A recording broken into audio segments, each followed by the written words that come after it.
मेरा नाम सीमा है। हम 3 बहनें थीं। हम लोग गुवाहाटी में रहते थे। यहाँ मेरे पापा फैक्ट्री में काम किया करते थे। उन्होंने हमें जिंदगी का हर सुख चैन दिया था। 2 साल पहले मेरी बड़ी बहन की शादी हमारे ही शहर में मेरे पापा के दोस्त के बेटे के साथ हुई थी। मेरी दीदी का नाम स्वाति था। स्वाति दीदी अपने ससुराल में बहुत खुश थी क्योंकि ये रिश्ता मेरे पापा की मर्जी से हुआ था। मेरे पापा इस बात पर बहुत गर्व महसूस करते थे कि आज के ज़माने में भी उनकी बड़ी बेटी ने उनकी मर्जी के मुताबिक शादी की है, क्योंकि आजकल के लड़के लड़कियां अपनी पसंद से शादी करने को ही ज़्यादा अच्छा समझते हैं। दूसरे नंबर पर मैं थी जिसने अभी पढ़ाई पूरी कर ली थी और मैं बच्चों को एक इंस्टीट्यूट में कंप्यूटर सिखाती थी। मुझसे छोटी मेरी बहन ऐश्वर्या थी जो मास्टर्स की पढ़ाई करने के लिए मेरे मामा जी के शहर मेरठ चली गई थी। उसे बचपन से ही मेरे मामा जी से बहुत लगाव था, इसीलिए वो ज़्यादातर मामा जी के घर पर ही रहती थी।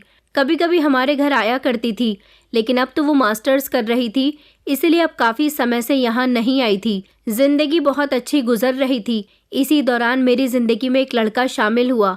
उस लड़के से मेरी मुलाकात मेरी एक दोस्त की शादी में हुई थी। जब वो लड़का वहाँ पर आया हुआ था, वो बार बार मुझे देख रहा था। मैंने कभी भी किसी लड़के से दोस्ती नहीं की थी, लेकिन मेरी बहुत सारी ऐसी लड़कियाँ दोस्त रह चुकी थी और अभी भी थी। उसका नाम आदर्श था। आदर्श ने जब मुझे शादी में देखा तो वो मेरा दीवाना हो गया था। वो भी अपने दोस्त की शादी में आया हुआ था। दरअसल वो बारात की तरफ से आया हुआ था और दूल्हा उसका दोस्त था। जब मैं शादी हॉल के वॉशरूम से बाहर निकल रही थी तो अचानक मेरी उससे टक्कर हो गई, क्योंकि मेरा ध्यान अपने दुपट्टे को संभालने में था और वो भी शायद हाथ में मोबाइल लेकर उस पर ध्यान देता हुआ सामने से चलकर आ रहा था। इससे पहले मैं उससे कुछ कहती, उसने मुझसे सॉरी कहना शुरू कर दिया। मुझे वैसे तो उस पर गुस्सा आ रहा था, मगर गलती उसकी नहीं बल्कि हम दोनों की थी।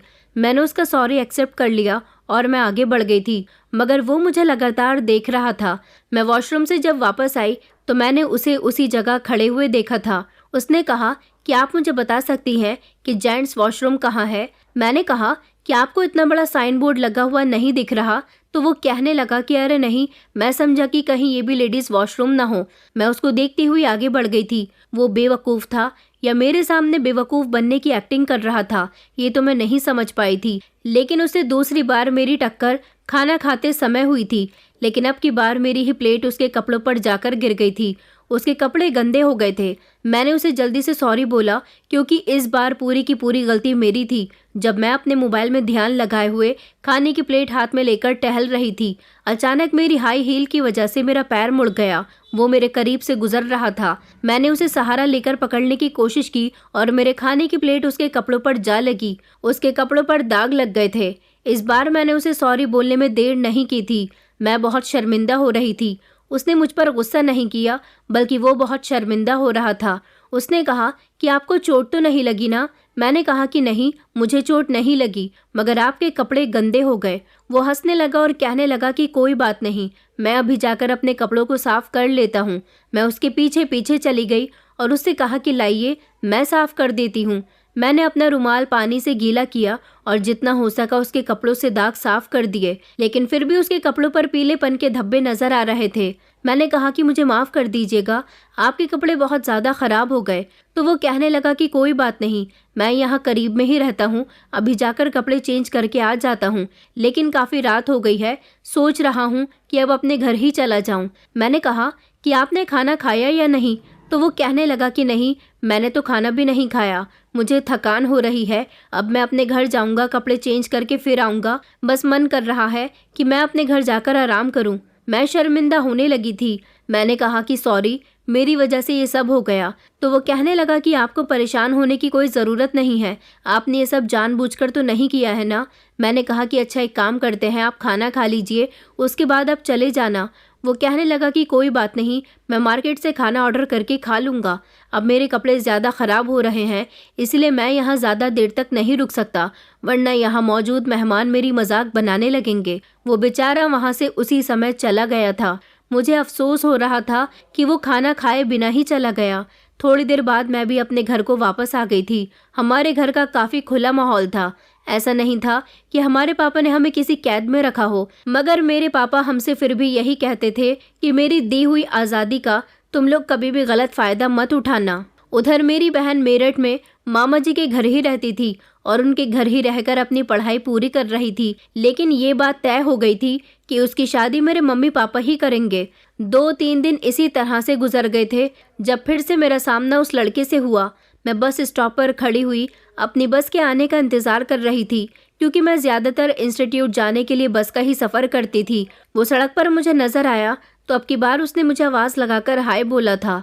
मैंने कहा आप? तो वो कहने लगा कि जी, क्या आप किसी और का इंतज़ार कर रही हो? मैंने कहा कि मैं बस का इंतज़ार कर रही हूँ, मुझे अपने इंस्टीट्यूट जाने में लेट हो रहा है, बस अभी तक नहीं आई। वो बाइक पर था।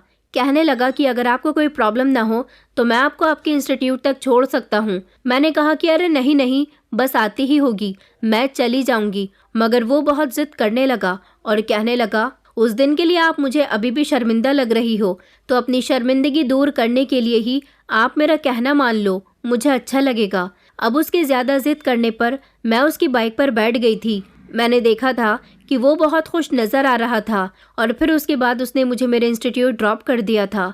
वो कहने लगा कि आप यहाँ पर जॉब करती हो? यहाँ तो मेरा दोस्त भी जॉब करता है।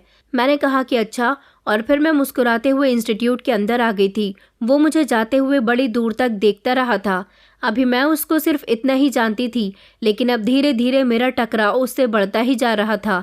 2-3 दिन बाद फिर से मैंने उसे बस स्टॉप पर देखा। आज भी बस लेट थी और फिर वो मुझे इंस्टीट्यूट छोड़ने चला गया था और अब धीरे धीरे हम दोनों के बीच बातचीत शुरू हो गई थी। हम दोनों ने एक दूसरे से अपने अपने मोबाइल नंबर भी शेयर कर लिए थे। वैसे तो बातों बातों में पहले उसने ही मुझसे मेरा नंबर मांगा था। उसका नाम आदर्श था। हम दोनों एक दूसरे के साथ खूब बातें करने लगे थे। मुझे आदर्श का साथ बहुत पसंद आ रहा था। पहली पहली मोहब्बत का एहसास था, इसलिए मैं बहुत खुश रहने लगी थी।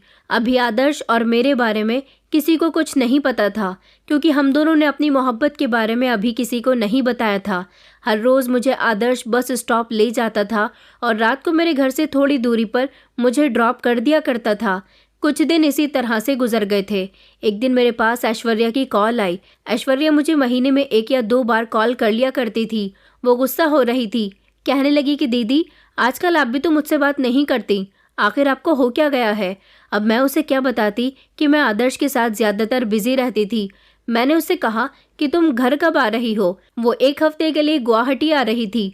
मैं ये खबर सुनकर खुश हुई थी। स्वाति दीदी ने कहा था कि वो भी हमारे घर तभी आएंगी जब ऐश्वर्या आएगी। स्वाति दीदी भी हमारे घर बहुत कम आया करती थी, लेकिन अब मुझे एक नई खबर सुनने को मिली थी। पापा ने मेरे लिए रिश्ते तलाश करने शुरू कर दिए थे। पापा का कहना था कि अब सीमा की शादी की उम्र हो गई है, मगर मैं तो आदर्श से प्यार करती थी, उसके अलावा किसी और से शादी कैसे कर सकती थी। मैंने फ़ौरन ही कॉल करके आदर्श को इस बारे में बता दिया। आदर्श कहने लगा कि तुम्हारी शादी मेरे अलावा किसी से नहीं होगी। मैंने कहा तो फिर तुम मेरे घर रिश्ता भेज दो ना। वो कहने लगा कि मेरे माता पिता तो इस दुनिया में नहीं है, मैं खुद ही तुम्हारे घर रिश्ता लेकर आ जाऊंगा। मुझे उम्मीद थी कि जब आदर्श मेरे घर आकर मेरे मम्मी पापा से मेरा हाथ मांगेगा तो वो फ़ौरन ही राज़ी हो जाएंगे। मजबूरन मुझे स्वाति दीदी को घर बुलाकर आदर्श के बारे में सब कुछ बताना पड़ गया था।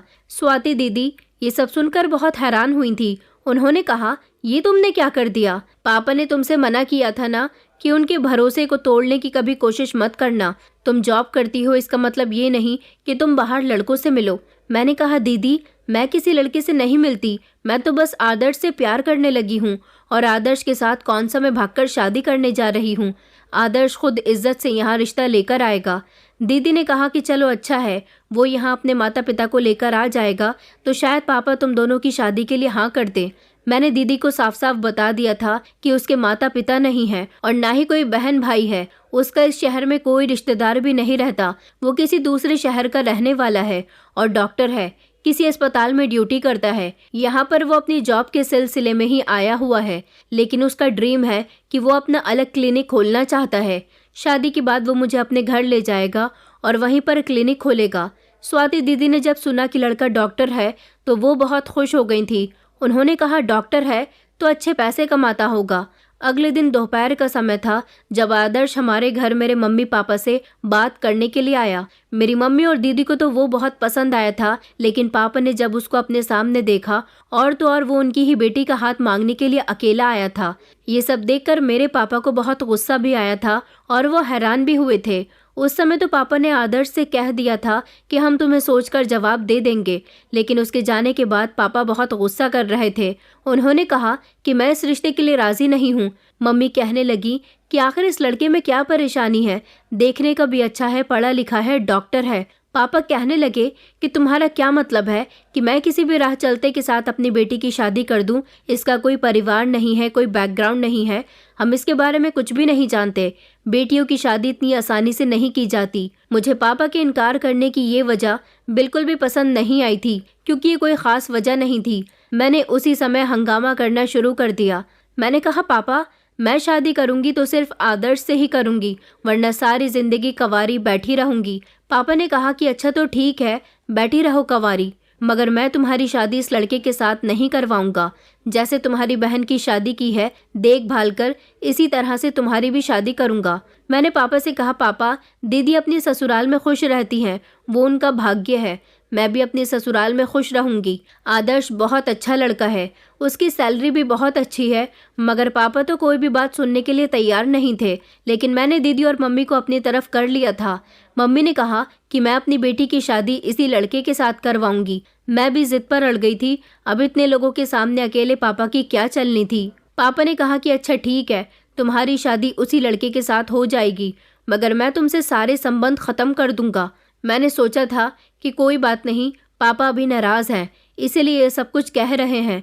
मैंने जब आदर्श को बताया कि मेरे पापा हम दोनों की शादी के लिए मान गए हैं, तो वो बहुत खुश हुआ था और सिंपल तरीके से मेरी आदर्श के साथ शादी हो गई थी। 1 हफ्ते के अंदर अंदर ही मैं उसकी पत्नी बन गई थी। मेरी शादी में ज़्यादा कोई शामिल नहीं हो सका था। मेरे जीजू, मेरी दीदी, माँ और पापा, सिर्फ इतने ही लोग मौजूद थे। यहाँ तक कि ऐश्वर्या को भी हमने नहीं बुलाया था। ऐश्वर्या को जब ये सब पता चला तो वो बहुत नाराज़ हुई थी, लेकिन अभी उसके आने में बहुत समय था और अक्सर वो घर तभी आती थी जब उसके कॉलेज की छुट्टियाँ होती थीं। उसके आने के चक्कर में अगर पापा का फैसला बदल जाता तो मैं क्या करती। वैसे भी मेरे पापा बड़ी मुश्किल से कोई फैसला करते थे। मेरी शादी तो आदर्श के साथ जैसे तैसे हो गई थी। मेरे पापा ने मुझे विदा भी कर दिया था, मगर घर से जाते समय उन्होंने कहा था कि कभी किसी मदद की ज़रूरत पड़े तो यहाँ कभी मत आना। मैं खामोशी से घर से निकल आई थी। आदर्श ने कुछ दिन तो मुझे अपने साथ यहाँ एक बड़े से घर में रखा था। आदर्श ने कहा था कि ये घर उसने किराए पर लिया है। मैं तो इस घर को देखकर चौंक गई थी। ये घर बहुत बड़ा था। मुझे तो उम्मीद ही नहीं हो रही थी कि इतना बड़ा घर आदर्श रेंट पर भी ले सकता है। इस घर को देखकर लगता था जैसे ये कोई घर नहीं बल्कि कोई होटल है। घर में पूरी तरह से साफ सफाई थी और 2 नौकरानियां भी थीं। आदर्श ने कहा था कि हम इस घर में सिर्फ 1 महीने रहेंगे, फिर जब मैं अपने घर तुम्हें ले जाऊंगा तो वहां जाकर मैं अपना क्लिनिक खोल लूंगा। मैंने आदर्श से पूछा, तुम्हारा घर कहाँ पर है?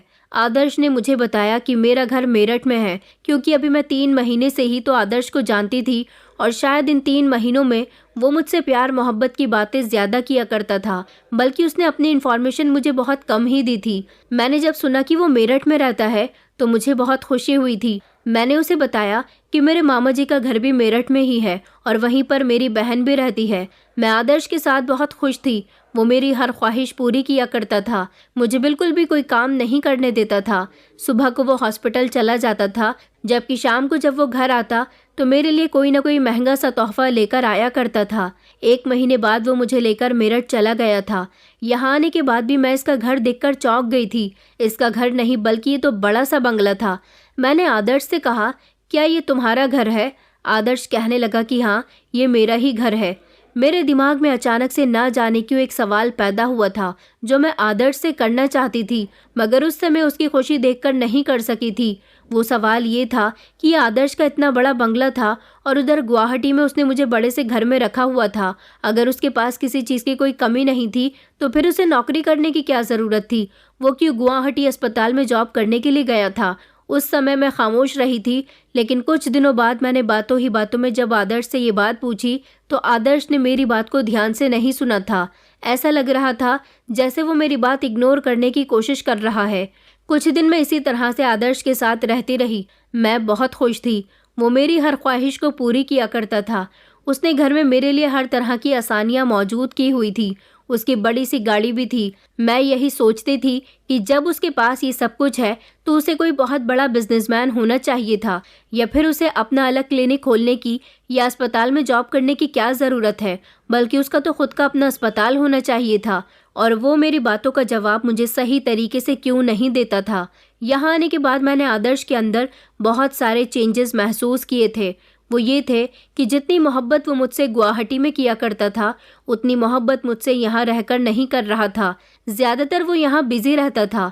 मैंने उससे पूछा कि आखिर तुम कहाँ बिजी रहते हो, घर में भी बहुत कम रुकते हो। वो कहने लगा कि मैं अपना क्लिनिक खोलने में बिजी हूँ, अब तुम देखना मेरे पास बहुत सारे पेशेंट आया करेंगे। मैंने कहा कि ये तो बहुत अच्छी बात है। अब मेरा पति अपने क्लिनिक पे पेशेंट को देखने लगा था। मेरे पति ने क्लिनिक कहाँ खोला था ये तो उन्होंने मुझे नहीं बताया था, और ना ही वो मुझे अपने साथ लेकर जाते थे।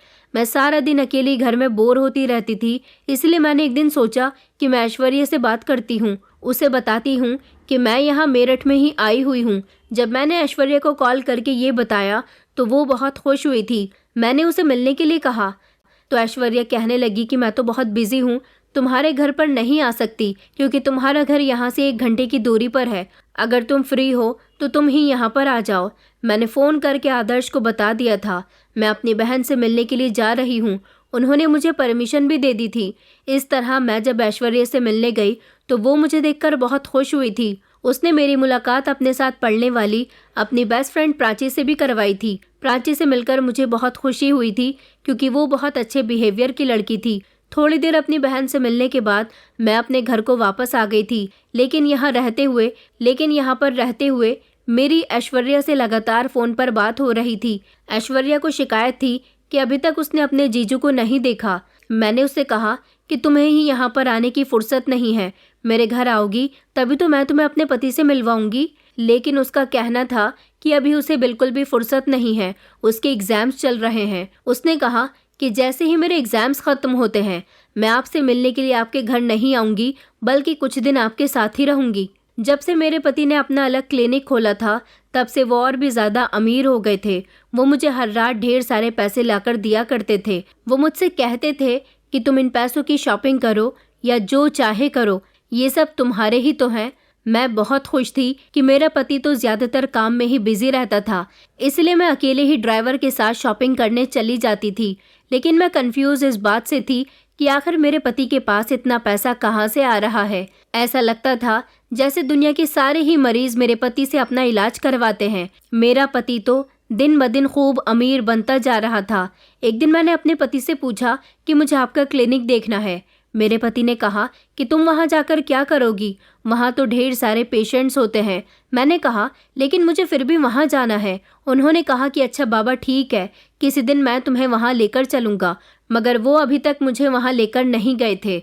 उधर मेरे पापा तो मुझसे अभी भी नाराज़ थे, मगर मेरी दीदी और मम्मी चुपके से मुझे कॉल करके मेरे हालचाल पूछती रहती थी। मेरे पति के साथ मेरी ज़िंदगी तो बहुत अच्छी गुजर रही थी। वो मुझे हर तरह का ऐशो आराम दे रहा था, मगर उसके पास मेरे लिए वक्त नहीं था। हमेशा वो अपने क्लिनिक पर रहता था। लेकिन इस दौरान मैंने एक बात भी नोटिस की थी, जब वो घर में मेरे पास होता तो किसी न किसी से फ़ोन पर बातें करता रहता था। अब वो क्या बात करता था ये बात मेरी समझ में नहीं आती थी।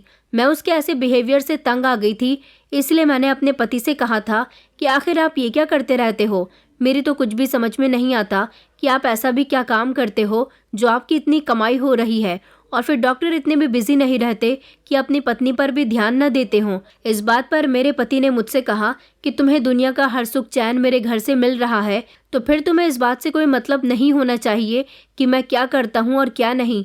उन्होंने ये बात मुझसे कुछ ऐसे अंदाज में कही थी कि मुझे बिल्कुल भी अच्छा नहीं लगा था। मुझे दुनिया के ऐशो आराम के साथ साथ उनकी मोहब्बत की भी तो बहुत ज़रूरत थी। एक रात मेरे पति गहरी नींद में सो रहे थे जब उनके मोबाइल पर किसी की कॉल आने लगी। मेरी आंख खुली तो मैंने देखा कि उनका फ़ोन वाइब्रेट हो रहा था। अंधेरे में मोबाइल की रोशनी चारों तरफ फैल रही थी। मैंने खामोशी से अपने पति का मोबाइल उठाया और उसका लॉक खोलकर चेक किया तो कॉल कट चुकी थी। लेकिन मैंने देखा कि उनके मोबाइल में बहुत सी लड़कियों की फ़ोटोज़ थी। मैं सोच रही थी कि इतनी सारी लड़कियों की फ़ोटो मेरे पति के फ़ोन में क्या कर रहे हैं। अभी मैं अपने पति का मोबाइल देख ही रही थी जब अचानक मेरे पति ने करवट ली। मैं घबरा गई और झटके से मोबाइल मेरे हाथ से बिस्तर पर ही गिर गया। मैंने खामोशी से मोबाइल को बंद किया और अपने पति के पास ही रख दिया था, मगर मैं सारी रात फ़ोटो के बारे में ही सोचती रही थी। जब से मैं यहाँ आई थी मुझे कहीं आने जाने की फुर्सत नहीं मिलती थी, मगर अब मैंने सोच लिया था कि मैं अपनी बहन से मिलने के लिए रोज़ जाया करूँगी। एक दिन ऐश्वर्या मुझसे ज़िद करने लगी कि जीजू को ज़रूर लेकर आना। मैंने अपने पति से कहा कि मेरी बहन आपसे मिलना चाहती है, लेकिन आदर्श को फुर्सत ही कहाँ थी। उन्होंने साफ इनकार कर दिया। उनका कहना था कि तुम अपनी बहन से मिलने जाती हो, यही काफ़ी है। कभी तुम अपनी बहन को भी यहीं खाने पर बुला लो, मैं तब उससे मिल लूँगा। मुझे अपने पति की इस बात पर बहुत गुस्सा आया था। कुछ दिन गुजरे तो मम्मी ने मुझे फ़ोन करके बताया था कि तुम्हारे पापा की बहुत ज़्यादा तबीयत ख़राब हो गई है। ये खबर जब मैंने सुनी तो मैं फ़ौरन ही ड्राइवर के साथ चली गई थी। अपने पति को मैंने फ़ोन पर बता दिया था, हालांकि उनसे भी अपने साथ चलने को कहा था, मगर उन्होंने साफ इनकार कर दिया। मैं जब घर आई तो देखा कि पापा की सच में तबीयत ख़राब हो रही थी। मम्मी ने बताया कि पापा का ब्लड प्रेशर बहुत ज़्यादा हाई हो गया था, जिसकी वजह से उनके सर में बहुत दर्द हो रहा था। वो तो अच्छा हुआ कि उन्हें मौके पर ही इलाज मिल गया, वरना आज ना जाने क्या होता। मैं धीरे धीरे पापा के करीब गई और उनके पास बैठकर मैंने जब उनकी तबीयत के बारे में पूछा तो पापा ने मेरी तरफ से मुंह फेर लिया था। वो कहने लगे कि तुम यहाँ पर क्यों आई हो। मैंने कहा, पापा मैं आपको देखने के लिए आई हूँ। मैं जानती हूँ कि आप मुझसे नाराज़ हो, मगर मैं अपने ससुराल में बहुत खुश रहती हूँ। आपको लगता था कि आदर्श को आप नहीं जानते तो वो मुझे खुश रखेगा भी या नहीं, लेकिन वो तो मुझे बहुत खुश रखता है। पापा अब नाराज़गी ख़त्म कर दीजिए ना। मगर पापा मुझे माफ़ करने के लिए तैयार ही नहीं थे, क्योंकि मैं अपने पापा के गुस्से को बहुत अच्छी तरह से जानती थी। मैंने कुछ दिन वहीं रहने का इरादा कर लिया था। मैंने नोटिस किया था कि यहाँ आने के बाद एक बार भी आदर्श ने मुझे कॉल करके ये नहीं पूछा था कि तुम कहाँ हो और तुम्हारे पापा की तबीयत कैसी है। मुझे आदर्श की इस हरकत पर बहुत गुस्सा आया था, यहाँ तक कि जब मैंने उनको कॉल की तो उन्होंने मेरी कॉल भी रिसीव नहीं की थी। आखिर वो ऐसा भी क्या काम करते थे। मैं भी खिड़की के पास खड़ी हुई आदर्श को बार बार कॉल लगा ही रही थी, जब मम्मी मेरे करीब आई और कहने लगी कि क्या हुआ बेटा, परेशान नज़र आ रही हो। तो मुझसे रहा नहीं गया और मैंने मम्मी को आदर्श की हरकतों के बारे में बता दिया। मम्मी कहने लगी कि पागल लड़की, अमीर लोग हमेशा ही बिजी रहते हैं। तुम्हारा पति अच्छा खासा कमाता है, तुम्हें ऐश में रखता है, तुम्हें उस पर शक नहीं करना चाहिए। मम्मी ने मेरी बात को चलने नहीं दिया था। यहाँ पर स्वाति दीदी और मैं पापा की खूब सेवा किया करते थे। मैंने देखा था कि पापा दीदी से खुश रहते थे, उनसे बातें करते थे, मगर उनके सामने मुझे खूब इग्नोर भी किया करते थे। मुझसे ये सब बर्दाश्त नहीं हो रहा था। मैं पापा से बात करने की कोशिश करती थी, उनसे अपनी गलती की माफ़ी मांगती थी। मुझे उनके कहे हुए सारे शब्द आज भी याद थे, मगर अब वो बीमार थे और मैं उनको ऐसी हालत में नहीं देख सकती थी। मैंने पापा की इतनी सेवा की कि उनका धीरे धीरे मेरी तरफ से दिल पिघलने लगा और फिर उन्होंने मुझे भी माफ़ कर दिया। इसी दौरान दीदी ने याद दिलाया कि पापा की इतनी तबीयत ख़राब हो गई। मम्मी, आपने ऐश्वर्या को पापा की तबीयत के बारे में बताया है या नहीं। मम्मी कहने लगी कि बेटा, मैंने उसे फ़ोन किया तो था, वो यहाँ आना ही कब चाहती है, पता नहीं किसी मुसीबत में उलझी हुई है। कह रही है कि इन दिनों बहुत बिजी हूँ, वहाँ नहीं आ सकती। मैंने कहा कि मम्मी, कौन सी मुसीबत, कैसी मुसीबत। अभी कुछ दिन पहले ही तो मेरी ऐश्वर्या से मुलाकात हुई थी, जब तो वो बिल्कुल ठीक थी। उसने तो मुझसे यही कहा था कि मैं एग्ज़ाम्स की वजह से बिजी हूँ। क्या वो एक दिन की छुट्टी लेकर पापा से मिलने के लिए नहीं आ सकती थी। मम्मी कहने लगी कि नहीं बेटा, वो अपनी दोस्त प्राची की वजह से कुछ परेशान है, शायद उसके परिवार में कोई प्रॉब्लम हो गई है। मैंने उसी समय ऐश्वर्या को फ़ोन लगाया और उससे कहा कि क्या हो गया, तुम्हें यहाँ पापा की कोई फिक्र नहीं है, तुम वहाँ अपनी पढ़ाई में इतनी बिजी हो गई हो कि तुम्हें पापा के बारे में कुछ पता ही नहीं। मुझे पापा के बारे में पता चला तो मैं मेरठ से फ़ौरन ही यहाँ भागी चली आई, मगर तुम ना जाने कैसी लड़की हो जिसे अपने परिवार की कोई परवाह ही नहीं होती। मेरी बात सुनकर ऐश्वर्या कहने लगी कि दीदी, मैं आपको ही फ़ोन करने वाली थी। दीदी, मुझे आपसे कुछ ज़रूरी बात करनी है। मैंने कहा, हाँ बताओ, क्या बात है। वो कहने लगी कि आप यहाँ मेरठ कब आ रही हो। मैंने कहा, सोच रही हूँ कि कल या परसों ही यहाँ से चली जाऊँ, क्योंकि पापा की तबीयत अब कुछ बेहतर है। वो कहने लगी कि दीदी प्लीज़, आप जल्द से जल्द कल ही यहाँ पर आ जाओ। मैंने कहा, मगर मुझे बताओ तो सही कि क्या बात है। वो कहने लगी, ये बात मैं आपको फ़ोन पर नहीं बता सकती, कल आपसे मिलूँगी तभी बताऊँगी। और हाँ, आप इस बारे में घर में कुछ मत बताना। वैसे तो मैं यहाँ और रुकना चाहती थी, मगर ऐश्वर्या की इतनी जल्दबाजी करने पर मुझे अगले ही दिन मेरठ के लिए निकलना पड़ गया था। मम्मी भी समझ नहीं पाई थी कि मैं इतनी जल्दबाजी में क्यों जा रही हूँ। मैंने उनसे कहा था कि आदर्श मुझे बुला रहे हैं, मैं कुछ दिन बाद आ जाऊंगी। जैसे ही मैं घर पहुंची तो मैंने ऐश्वर्या को फ़ोन करके बता दिया था कि मैं यहाँ पर आ गई हूँ। ऐश्वर्या ने मुझसे कहा कि मैं आपसे मिलना चाहती हूँ, मैं आपके घर आ रही हूँ। मैंने उसे एड्रेस दे दिया था। इतने में अपने कमरे में जाकर तैयार होने के लिए चली गई थी। नहाने के बाद मैं अपने कानों में इयररिंग पहन ही रही थी जब अचानक मेरा एक इयररिंग मेरे हाथ से छूटकर ज़मीन पर गिर गया। मैंने जैसे ही उसे उठाने के लिए खुद को नीचे झुकाया तो अचानक नज़र बेड के नीचे गई। बेड के नीचे कुछ रखा हुआ था, मगर क्या? मैंने झुककर जब बेड के अंदर हाथ डालकर उस चीज़ को निकाला तो वो तो नोटों की गड्डियाँ थीं। इतने सारे पैसे आखिर कहाँ से आए थे और मेरे पति ने इन पैसों को बेड के नीचे छुपाकर क्यों रखा था? मैं समझ नहीं पाई थी। मैंने वो पैसे उठाकर अलमारी में रख दिए। थोड़ी ही देर के बाद मेरी बहन आ गई थी। मैंने देखा कि वो अपने साथ प्राची को भी लेकर आई थी। प्राची, जिसको मैंने पिछले 15 दिन पहले देखा था, तब वो ऐश्वर्या के साथ बहुत खुश नजर आ रही थी, लेकिन इस दौरान उसकी कंडीशन मुझे कुछ ठीक नहीं लग रही थी। ऐसा लग रहा था जैसे वो बहुत कमज़ोर हो गई है और बहुत परेशान भी नजर आ रही है। मैंने ऐश्वर्या से कहा, बताओ क्या बात है?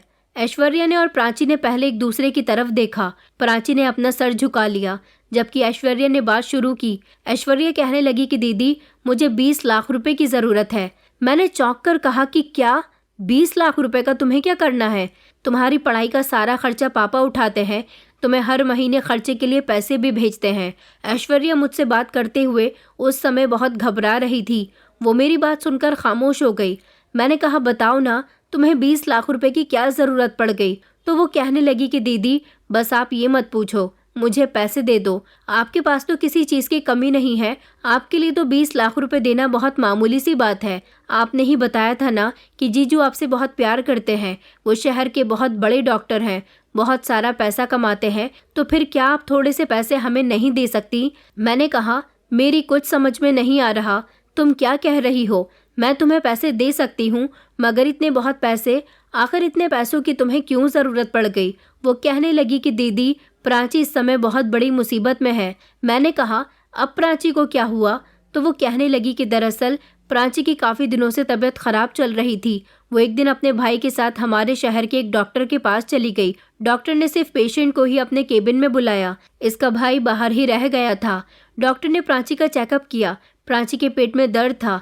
डॉक्टर ने प्राची से कहा कि अपने कपड़े ऊपर करो, उन्हें चेकअप करना है। अब डॉक्टर तो कभी कभी चेकअप कर सकते हैं, इसलिए प्राची ने उनके सामने कोई शर्म नहीं की और अपने कपड़े ऊपर करके डॉक्टर से अपने पेट का अच्छी तरह से चेकअप करवा लिया। चेकअप करवाने के बाद और दवाई लेने के बाद प्राची अपने घर आ गई थी, मगर 24 घंटे गुजरने के बाद प्राची के पास व्हाट्सएप पर नए नंबर से कुछ फ़ोटोज़ आए। जब उसने वो फ़ोटो खोल कर देखे तो वो दंग रह गई, क्योंकि वो फ़ोटो उसके ही थे और वो कुछ गंदे फ़ोटोज़ थे जिसमें प्राची का पेट खुला हुआ था। उसके शरीर के कुछ अंग भी दिखाई दे रहे थे। प्राची को समझ नहीं आया कि ये फ़ोटो कब की है।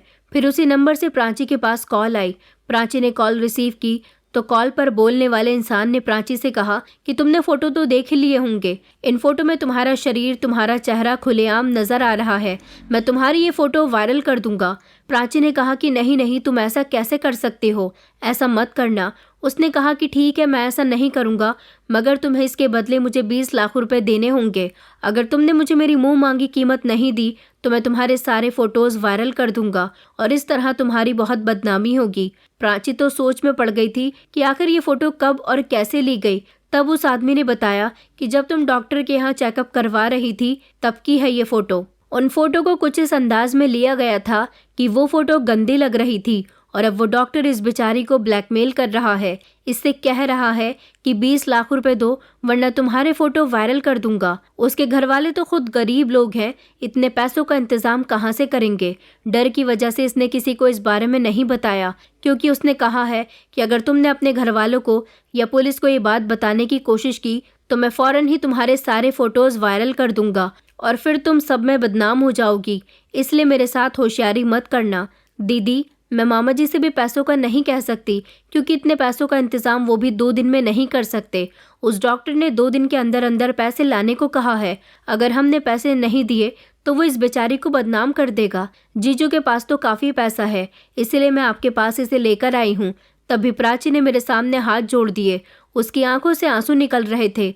वो कहने लगी कि दीदी प्लीज़ मेरी मदद कीजिए, ऐसा ना हो कि मैं किसी बड़ी मुश्किल में फंस जाऊं। मैं तो उसकी बात सुनकर एक गहरी सोच में चली गई थी। मेरे पास उससे कुछ भी कहने के लिए शब्द नहीं थे।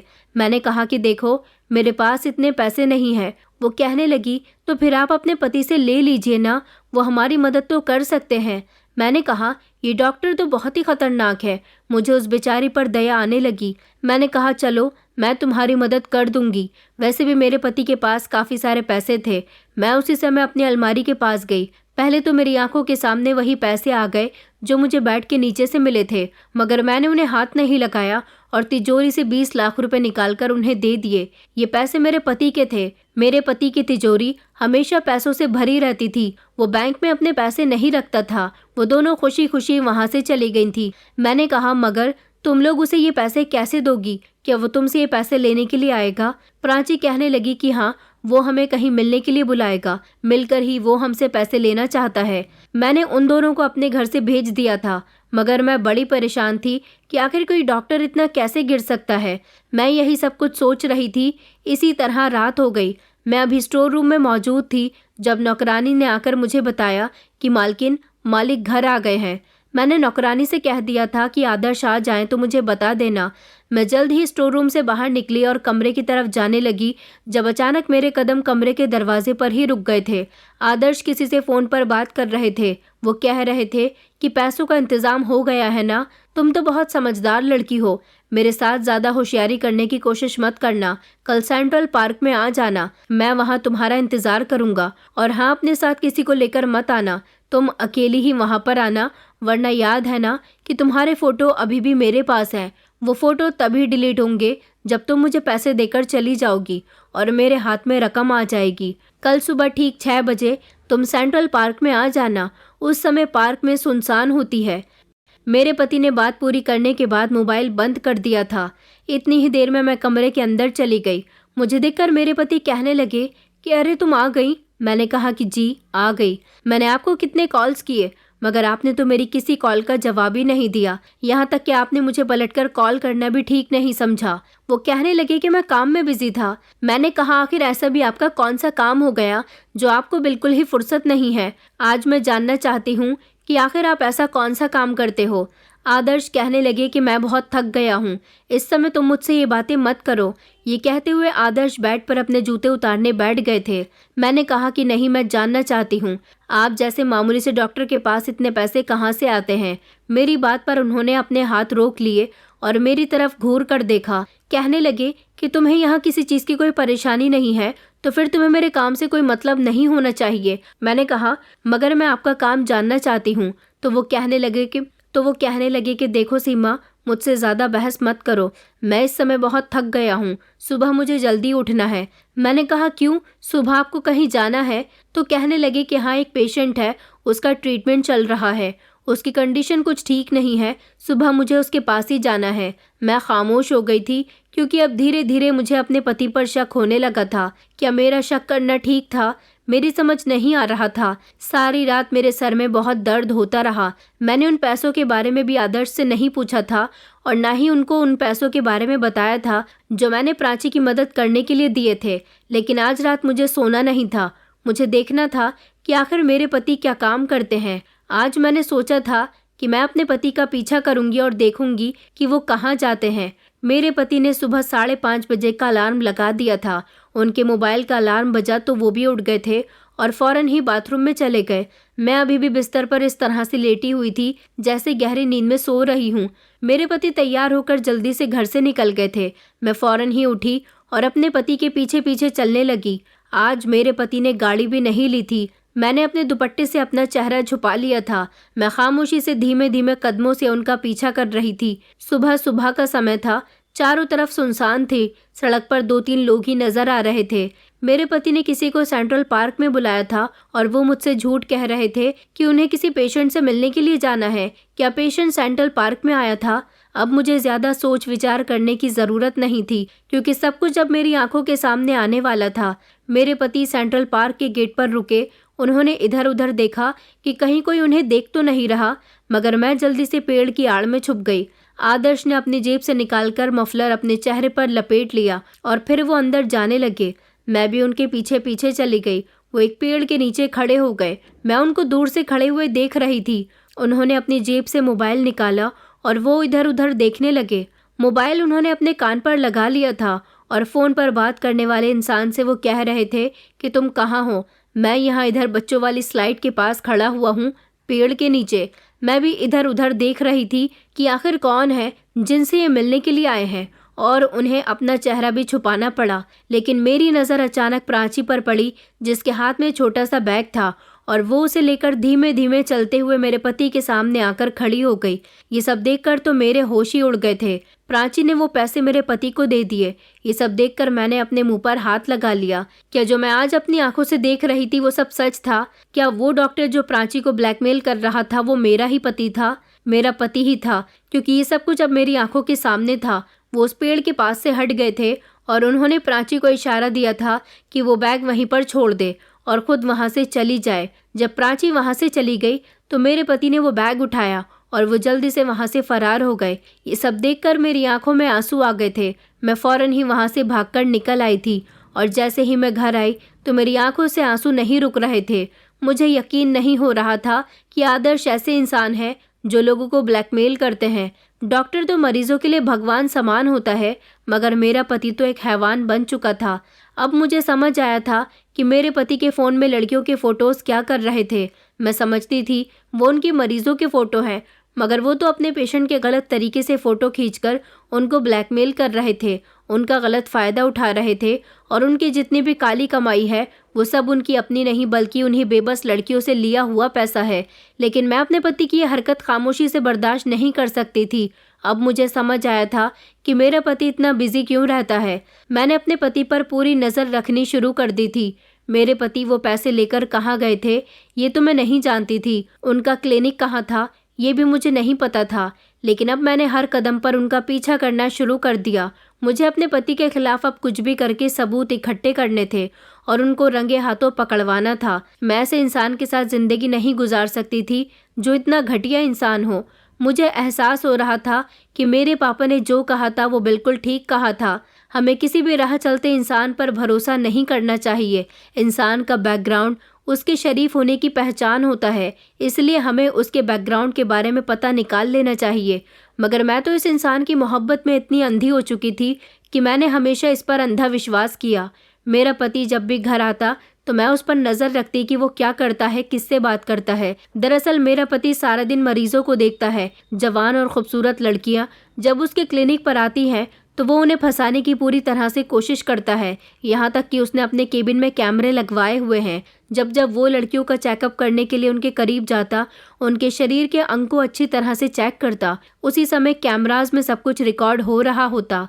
लड़कियों का नंबर उसे दवाई के पर्चे से ही मिल जाता, क्योंकि लड़की अगर पेशेंट होती है तो रिसेप्शन पर ही पर्चे पर उसका मोबाइल नंबर भी लिख दिया जाता है। मेरा पति बहुत चालाक था और बड़ी चालाकी से इस काम को अंजाम दे रहा था। मैंने ये सब कुछ प्राची और ऐश्वर्या को बताया। मैंने प्राची से माफ़ी मांगी कि तुम्हें ब्लैकमेल करने वाला इंसान कोई और नहीं बल्कि मेरा पति है। मैंने प्राची से कहा कि मेरे पति ने अब क्या कहा है, वो तुम्हारी फ़ोटो डिलीट कर देगा या नहीं। प्राची कहने लगी कि हाँ, उन्होंने फ़ोटो तो डिलीट कर दिए और पैसे लेने के बाद उन्होंने कोई कॉल भी नहीं किया। उसने मुझे शुक्रिया अदा किया कि आपकी वजह से मैं बहुत बड़ी मुश्किल से निकल आई हूँ। ऐश्वर्या कहने लगी कि दीदी, अब आपको जीजू की हकीकत पता चल गई है तो क्या करना है। मैंने कहा कि मैं अपने पति की हकीकत दुनिया के सामने लाना चाहती हूँ। मैं प्राची ही नहीं बल्कि प्राची जैसे उन सारी लड़कियों को बचाना चाहती हूँ जो मेरे पति की हरकतों का शिकार हो रही हैं। इस तरह मेरा पति बहुत पैसा कमा रहा है। उसका पैसा कमाने का ये बहुत गलत तरीका है। मैं उसे रोकना चाहती हूँ। ऐश्वर्या कहने लगी, मगर दीदी कैसे? मैंने कहा, तुम इस सब में मेरी मदद करोगी। ऐश्वर्या चौंक कर कहने लगी कि मैंने कहा कि हाँ तुम। मेरा पति तुम्हें नहीं जानता और अब जैसा मैं कहूँ तुम्हें वैसा ही करना होगा। ऐश्वर्या पेशेंट बनकर मेरे पति के क्लिनिक पर चली गई थी। वहाँ रिसेप्शन पर रिसेप्शनिस्ट ने जो जो इन्फॉर्मेशन मांगी वो सारी ही इन्फॉर्मेशन मेरी बहन ने दे दी थी। काउंटर पर फीस के पैसे भी जमा कर दिए थे और पर्चे पर मेरी बहन का नंबर भी नोट कर लिया गया था। मेरी बहन भी जवान और खूबसूरत लड़की थी। ऐश्वर्या मेरे पति के केबिन में गई तो मेरा पति उससे पूछने लगा कि आखिर आपको क्या परेशानी है। ऐश्वर्या ने कहा कि कि मेरी कमर में और पेट में बहुत दर्द है, तो वो उसे पर्दे के पीछे लेकर चला गया। उसने ऐश्वर्या से लेटने के लिए कहा। ऐश्वर्या लेट गई और उसने धीरे धीरे उसके पेट से कपड़े उठाने शुरू किए। वो मेरी बहन को अलग अलग जगह से छू भी रहा था। मेरी बहन से ये सब कुछ बर्दाश्त नहीं हो रहा था, मगर फिर भी उसे सब कुछ सहना था, क्योंकि हमें सबूत के साथ इस इंसान को पकड़ना था।